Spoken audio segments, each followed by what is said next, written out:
4 كلمات لو قلتهم لأي حد هيتعلق بيك وهيبدأ يفكر فيك حتى لو مش عايز، وده مش سحر، ده علم نفس. عايز تعرف ايه هما؟ اسمعني للآخر. العقل اللاواعي متقسم غرف كتير، وكل غرفة ليها مفتاح.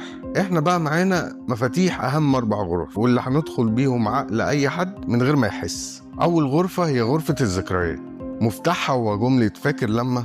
العقل اللاواعي مربوط بالذكريات، وأول ما تفكر حد بموقف معين مخه هيعيشه كأن الموقف ده بيحصل دلوقتي، وهيحسه إن راجع للحظة دي بس معاك انت. تاني غرفة هي غرفة الثقة. مفتاحها جملة أنا واثق إنك. المخ هنا بيكره حد يحدد له شخصيته، بمجرد ما تقول له الجملة دي الشخص تلقائيا هيحاول يثبت إنك صح أو غلط، وفي الحالتين هيفضل مركز معاك أكتر. تالت غرفة بقى، ودي أهم غرفة، هي غرفة الفضول.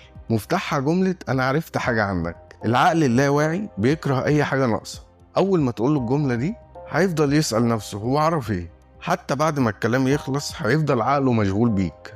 رابع غرفة هي غرفة الاهتمام، ومفتاحها جملة بصراحة أنت مختلف عن الباقيين.